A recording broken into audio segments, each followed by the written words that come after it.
All right, it is Monday's edition of Daily Bread coming at you live right at 2 o'clock on the East Coast with no action starting until late night tonight, especially because soccer is on the international break.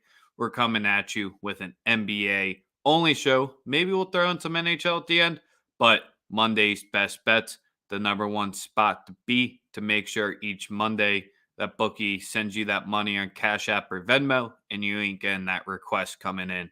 Haven't seen us since Friday. We are live on Paid for Play Saturday. We took the day off yesterday because you know what it is Sunday, the Lord's Day, Daily Bread. It all works together when we need it to. But we're going to be coming at you live every day this week because there's too much good action coming at you. Then Sunday, there could be even a nice little surprise episode. You never know with the folks over at Daily Bread. Today is episode 189 of Daily Bread. So for all of you this is your first episode, the first week tapping in, thank you very much. Give us that like, retweet, and subscribe if you're watching us on Twitter or if you're watching us on YouTube. But as usual, the show is powered by the Wise Guys Diamond Club. Be sure to be sending an @ to the message below to get in there before the Sweet 16 starts. And hop over to YouTube if you want to be featured. Drop out your best plays. We got the NBA slate, NHL slate. Thankfully, we didn't get breaking news live this time, and Matt Ryan was nice enough to get traded, so we could talk about it right before live on the show. But Sosa, how you doing today? Oh man, I'm feeling great. I would just like to start by saying it's always going to be fuck Matt Ryan forever. I don't like the guy. We all know this. Like he's I fucking hate him. Um, he's a lame duck arm quarterback who got lucky that he had Kyle Shanahan as his offensive coordinator for a couple years, so he could put up really great numbers and get paid. Never liked him. Never been a fan. Don't think he's good. But he's going to be a Hall of Famer. You know what, man? I don't know. Is he?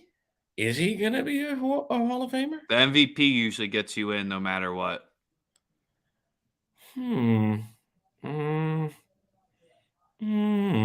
I don't know, man. I just don't like him, so hopefully he doesn't get in. At least I'm on. So is he an upgrade over Carson Wentz, though, for the Colts? You're an upgrade over Carson Wentz. Man, I don't know. I got those small hands. I can't really grip a football that well. You're an upgrade over Carson Wentz, bro. You're an upgrade over Carson Wentz. Matt Ryan sucks. Matt Ryan was. Do you like any player, Sosa? You like Trey Lance? He's all right. No, I'm just. I mean, bro, like I'm just not a Matt Ryan guy. You know what I'm saying? I'm just not a fan. He's just not inspiring.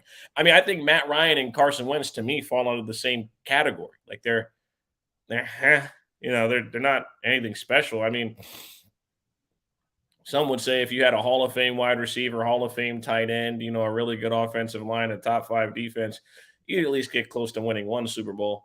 I mean, they did trick off they didn't trick it off. Tom Brady took that shit. So I don't know. That's just how I feel about the guy. He's from PA too. I should be nicer to people from Pennsylvania, but fuck him. Yeah, but you want the Penn Charter. No one really goes there. Yeah, nah, come on. Nobody fucking goes there. Are you kidding me? So what about we got some fire Sweet 16 matchups. We got TCU kind of getting hosed last night. Yeah. Or I mean, yeah, Mike Miles Jr. got hosed, but it's kind of more call a timeout. Like you have one in your pocket. He really wanted to save that timeout that really came in handy in overtime. So really, I mean, you could put it on the refs, but you could have called the timeout after you got hacked both times before he fell over. Facts. And it's also it was a backcourt violation. They didn't call that. You know what it was, bro? The head coach for Arizona knew that the refs weren't going to call shit. He was fully aware of that. He got out of that timeout and he knew the refs were going to swallow the whistle regardless. And he knew it. His players knew it. That was the first time also that he trapped out of a ball screen, which was I guess brilliant because it worked. But TCU bottled that to an extent. The refs also did a really good job of making sure that Arizona got out of there with a W. That's how I see it. That's just how I see it. And Mathurin just got himself a top 10 pick. Top 10. He's top 5. Kid's a fucking beast, man. Like, freak athleticism. The skill is what we're looking for. I mean, he hit the big 3, came up with 2 huge offensive rebounds, 2 and 1s. And he played pretty good defense. I mean, they were getting murdered in the paint, but on the perimeter, I mean, Mathurin, man, I was not as high on him. Maybe because I just didn't see him enough. But shout out to Brian Bevo. Actually, was like really like he was really talking about him at the beginning of the year. I guess he's like an Arizona fan. I'm not sure, but that dunk that Mathurin put down, whew, and then you just see when you see Jabari Smith kind of hoe it out, Yep. that doesn't necessarily help. He definitely hoed. He definitely hoed yesterday. I don't know if they. I don't know. I don't know how I feel too much about Arizona going to the distance. They Obviously, got the worst matchup in their next game. That's really about it. yeah, this is a fact. A lot of these teams are getting favorable matchups in the Sweet 16 as opposed to early on, like Kentucky. Yeah, I don't know, man. Drawing Houston, that's always a tough one there. It was really going to put Tommy Lloyd under the pressure there just because Houston, you've seen what they do to teams. They just made Illinois did everything to come back there, and Houston just more than burned their dreams. They just bitch slapped them till the end. That was tough to watch if you were an Illini fan yesterday. You ain't lying.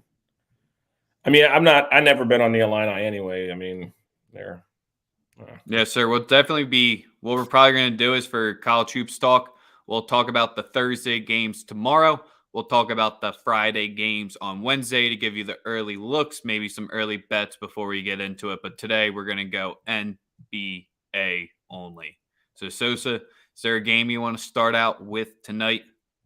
I got to get my book back up because I had to fucking fix all that shit for the camera. Yeah, we got a loaded slate. Got a lot of teams on back to back, so we got to tread lightly here. Might lock in only half unit plays until you throw on the other half once you see those injury reports. Kansas does seem like they are the likely favorites, but what have we seen Self do? He's folded it, and that's kind of where, sure, they got the better path, but don't know if I would be too confident. It would be nice if you see Houston and versus Michigan. I don't think that can happen in the ship because they're on the same side. Yeah, I'm glad you brought up Michigan because I told everybody that was going to happen. Y'all talk all that shit about Juwan. Oh, he should get fired. Shut the fuck up. Anybody who was asking for Juwan Howard to get fired for slapping some assistant, you need a self-evaluation and some fucking therapy. You fucking weirdo. My goodness. You should get fired. Come on. He just earned every dollar of that extension. I like I think I like, I don't know if I like Michigan in the next game, but I did know they would beat Tennessee. I mean, everyone knew they would beat Rick Barnes. He's ass. Well, the stat that no one's going to give you, a +5 might be nice, but Phil Martelli's 4-14 against Jay Wright in his career. Probably got the most reps of any active coach. Don't quote me on that because trying to find coaches versus coaches head-to-head records on the internet is fucking impossible. I had to go count one by one on College Basketball Reference to get that Phil versus Jay Wright stat. But yeah, Rick Barnes and the team, they had it and then they gave it away. But Sosa, you got the book ready. Let's get into the NBA plays. Yeah, first play I'm looking at tonight is in the New Orleans Pelicans Charlotte Hornets game. Wait, are the Pelicans higher than the Lakers in the standings? They're one game below them. Still? They're one game. I thought they passed them yesterday. God damn. I believe they're one game below them as of this morning. Continue. Sorry. I believe. Don't quote me, but I'm pretty sure that's the case. And in this one, we're going to go with Terry Rozier over 21.5 points. I like the matchup. The defensive guards. I think it's dependent on how much time Herb Jones gets him, but the volume is there at home. Rozier is great. Over 21.5 at -110. I'm going with Terry to cover that tonight. That's one of the few early looks that I really have been on. Also, New Orleans played yesterday on a back-to-back. Charlotte loves to get out in transition. And also, Charlotte is the most Jekyll and Hyde team in the NBA. One night they'll beat a contender by 10, and then they'll get blown out by 20 on their home floor. So they have a level of extreme inconsistency that comes from the Hornets. But in a back-to-back spot here with travel, I'm inclined to see Terry Rozier come out here tonight and light up CJ McCollum offensively. Yeah, they're tied in the standings right now. They're both 9 and 10. They're both 30 and 41. Love to see that. We do love to see that. Pels 3 and 4 days. Hornets rested. That's a good point there. And so far in the Pels back-to-back games so far this season, this is the full year. They're 2 and 10 straight up. So that's why you do see the little bit of the bigger number there. It's just which quarter are the Hornets going to take off? That's really what you're betting on and seeing what's going to happen in this game here. Yep, they are used to we are used to them starting extremely slow, so we don't know. Again, when we talk about extreme inconsistency, they are the definition of that as a team. Obviously, the 76ers game onto the rest of the style. I don't want to stay on that one too long because, like I said, out of a back to back, missing Brandon Ingram, I'm not inclined to. What about the Bridges over 1.5 threes, and then we'll move off it? I like it. I just don't know how much of Herb Jones Herbert Jones is an elite defender, and I don't know who they're going to pick to put him on. I would think Bridges draws Herb Jones. Could be LaMelo, but I'm inclined to actually stay off of Bridges because Herb Jones has even though he's a rookie, man, the kid he's locked down. And one thing about defense is it travels, so I'm inclined to stay off it at 1.5 threes. I mean, it's not like some crazy, outrageous, unattainable number, but based on the volume of threes that Rozier puts up and LaMelo puts up, I'm staying off. That's just that's just how I feel about it. Lakers cover tonight. Can't believe I said that. Man, against Cleveland, right? I think LeBron's 7-1 in his career against them, so. Yeah, you can take his points over if you want. Probably going to show out. I think it's sitting at 29.5. Yep. The two other official plays that I like tonight are one is in the Utah Jazz at Brooklyn Nets game, and that is Kevin Durant's points. Kevin Durant over 30.5. I think you can play it to 35. I'm not worried about Royce O'Neal or anybody really giving him any problems. The only thing that you could possibly think of as a detriment for KD is if Utah takes a page out of Dallas's book and blitzes KD and forces the ball out of his hands. That was a bit of an effective, 16-1. I saw 7-1 in some metric, but yeah, he absolutely owns the Cavs. But in regards to Kevin Durant and facing Utah's not some defensive juggernaut. They're not a great defensive team. So I'm rocking with KD, man. I like KD to go crazy. It's a home game. They get Kyrie back for 2 road games to follow this. We know how the tag team stuff works. Also, Utah out of a back-to-back they played last night. Donovan Mitchell went off for 33, I believe, at the Garden, or 36 at the Garden last night. Mm-hmm. So I personally like KD to go crazy tonight. 30.5 should be easy money. And like I said, it's just when the game's in Brooklyn, KD goes crazy, and when the game's on the road, it's Kyrie's turn. Yeah, they played last night, right? Staying in the same city, not much travel whatsoever, if any. Also, just a couple of leans. It's a bounce back spot, possibly for one Rudy Gobert. Rudy has just, I don't know, man. He's been acting weird recently. Little bit inconsistent as far as that guy. I don't know if you guys have seen, but the odds for Defensive Player of the Year are just so much better for everyone else. He's no longer like some level of a runaway for Rudy Gobert like it usually is the last couple of seasons.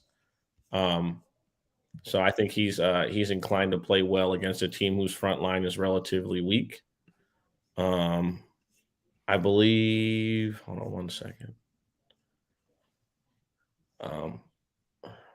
Last night he only had 9 rebounds. So his number being at 13.5, I like that. I do like that. I would lean Mitchell's points, but him coming off a 36-point game last night, his number is probably going to be a little inflated. I would be a little wary of going crazy with his points. I do like Bogdanovich actually to play well tonight. Bogdanovich used to play for the Nets. So it's a nice revenge factor. He also performs really well against them whenever he faces them. I like if I'm going to take a points prop from a team on a back to back against KD, I'm going to take Bogdanovich, not Mitchell. So I like there's a spot where there's only I think it's one game where neither team's on a back to back, and you get that in the Minnesota at the Dallas game.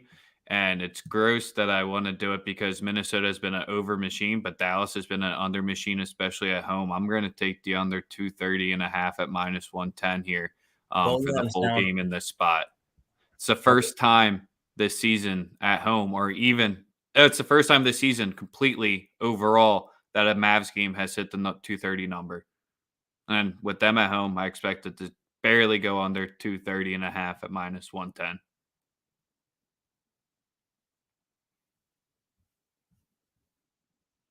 Another spot. So you think Dallas stifles Minnesota? I just think we get a 115 to 110 game. That's really where it is. The 230 just seems to be a little too much with that Mavs offense. I know they can. You just don't see them breaking over 110 too frequently.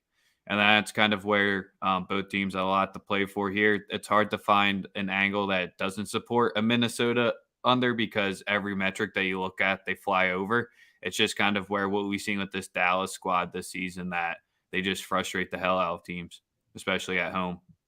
At home, they're 10 and 24 to the over. Is Dinwiddie back tonight?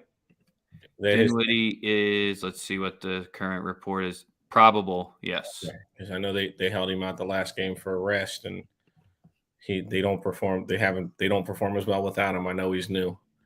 Another spot that we potentially like, Toronto. They got the bad travel. Do we trust the fade the bull spot? Do we still ride that out, or is Toronto not good enough to use your angle? Bruh, the Chicago Bulls are such a hard team to make a call on. I think they could fuck around and drop into the play-in for real, man. They really could. Listen, I have nothing for this. At the beginning of the year, you had your moments where you could bet everything on DeMar DeRozan. He has returned to the mean. The team has returned to the mean. Pat Williams is returning to the lineup. You're integrating another player who you had high expectations for, and a high expectation for him to play a lot of minutes. He's not playing. Now he's back. Now somebody goes to the bench. It's going to change, what people are doing. Fred VanVleet, I believe, is from Chicago. So I do think that we use that narrative. I wouldn't be surprised if his points, if he gets his points, his threes. Yeah, and the playing on no rest hasn't affected Toronto this season. They're 10-5 straight up and 10-5 ATS when they're playing on back to backs. So that's just kind of where they got the deeper roster. And since VanVleet didn't play last night, so if he's on the fresh legs too, I got to do it. I'm taking the Raptors +4 minus 110. And there it is. Those are my two plays for the day. Maybe even a hockey play. But I don't think we've gone through all the NBA games yet today. I think you didn't talk Wizards Rockets, man. I don't want to match up everyone's dying to see tonight. This is the thing. I don't want to go through all of them because it's like we don't know. All these are teams who there's no stars. I don't have nothing for Washington versus the Rockets yet. I gotta wait for stuff on that. Minnesota versus Dallas. Dallas, they play such wet blanket basketball, man, that it's hard to bet props for Minnesota because Minnesota wants to score 140 and Dallas might not let you score 100 and you could still beat them. Mm-hmm. So people are so thirsty to bet props when contrast of styles will cost you a lot of money trying to bet props because it's just not physically possible for certain teams to score 120 points against certain teams. So yeah, I like that look the best so far, Akbar, of all the ones that the chat's dropped. Doesn't mean I'll cash, but I like that. I like that as well. Vegas money line, Boston Bruins -1.5. Ooh, I like the Vegas money line play there. That's not a bad little hungry dog to have for the day. Yeah. Tonight's a night where it's pick your spots. Last night we had a great night in the Diamond Club for player props. We sweat one like 7 for 7. It's a pretty nice night. We gotta start tweeting out more of that, man. We should start doing that more. Didn't know I told you on our phone call this morning. Yeah, we should probably start doing that. I'm like, why don't we do that? But yeah, KCP 3 points over. Hey, listen, if you want to bet on the Washington Wizards, go for it. If you win, I'll congratulate you. But me, they won't get a cent of my money. No, sir. Not a dollar. Shout out to I believe his handle is Daily K State, currently in first place in our bracket challenge, looking home to take home that $500. Doesn't have the most projected points remaining, so that's how I always check out brackets to see who could be taking it home. So if you're too late to join us, you missed out on the free $500, but we'll definitely be doing another YouTube giveaway for Daily Bread Media. Indeed. Yeah, rocking the Raptors +4 and the under 230.5 in the Mavs game. As simple as that. For me, like I said, I'm on KD's points. I'm on Terry Rozier's points. And I like I really want to push the button on Luka's 3-pointers. I really do. I think that's what we're gonna do, man. We're gonna do Luka over 3.5 threes, and we're gonna play it to 5 at +230. This just because the Minnesota's gonna play at that pace where I think that 115, 110, like you said, even if the game goes under, we still get scoring. I mean, Minnesota doesn't really play great defense, and they foul a lot. I was about to say, other than Vanderbilt, who could they put on them? I mean, Minnesota fouls more than anybody. With Luka, it's you need a athletic, physical defender who's willing to just body up with him all game because obviously Matisse is elite. But you're throwing a lot of Jarrett Vanderbilt slander out there right now. You're not thinking he's going to be able to control him at all? No, not at all. I was about to say, I don't know who else they would put on him other than him. He seems like the ideal matchup, in my opinion. If the game was in Minnesota, or the game was in if the game was in Minnesota, I would say that I wouldn't expect for Luka to go crazy. But Luka is just an absolute dynamo, man. He's amazing. And Bertans was just changed to questionable. That was the last update I got in that game. He's usually questionable even if he's on the bench. So, you don't even know if he's going to fucking play. He might get 7 minutes, might get a coach's decision DNP. Put Pat Bev on him? Yeah, I guess you could do that too, even though you got the mismatch a little bit there. Luka will foul him out. He'd be shitting on Pat Bev. Go look at the tape. That's about it. Anything else you want to talk about on your mind? No, not really, man. Hockey-wise, nothing for me. Liverpool got a great side of the draw for the Champions League. We didn't really talk about that. Other than that, North Carolina, shout out to them, man. Figuring out a way to not completely bottle a 25-point lead for a game. You starting a team, who would you build it around, Trey or Luka? How do I answer this?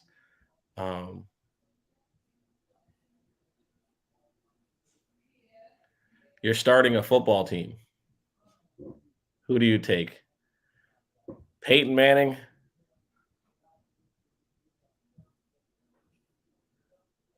You're not making a good comparison here. Or Jacoby Brissett. And I don't mean to be disrespectful to you, Roddy, but Trae Young is Jacoby Brissett. I was about to say Jacoby Respect.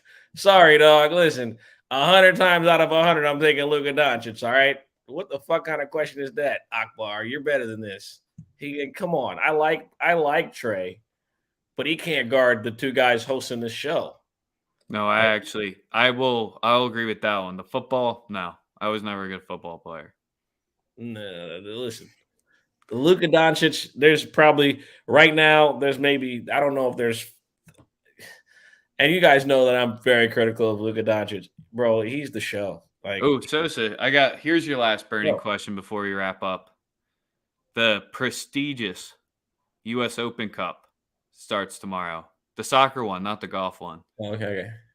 Motown FC plays Westchester United 20 minutes from my crib. Do I go to the match tomorrow night? Yes. And you take an Uber. I was about to say, I tried to look for tickets and tried to find a game start time. It was impossible to get there. You see what Chuck is doing? Who the fucking Luka guard?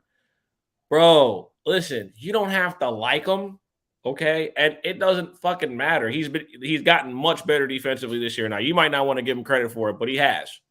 Okay? And you can't guard him. Well, who the fucking guard Luka? Exactly. For it's an equal thing. And if we're talking about effort defensively, Luka is way better defensively than Trae Young. And Luka don't even play defense, which lets you know everything you know about Trae. That's all I got. I mean, come on, man, come on. I requested the tryout for Motown FC, Roddy. They wouldn't take me. He can't sing either. That's really the case. Until there will be a line there, so if I get there, I'm betting it. But international break for soccer. We got the World Cup qualifiers for Italy on Thursday, so I'll definitely be sweating that. We'll be talking about that later on. USA plays Mexico this weekend, I believe, off the top of my head. I know they have a match as well for qualifiers. Tomorrow, we'll get more back into the college hoops talk. That's your Monday NBA Daily Bread. Just posted a link about one of my good friends. She's a wig maker in LA. If you guys could get her Twitter to LeBron, I'd greatly appreciate it.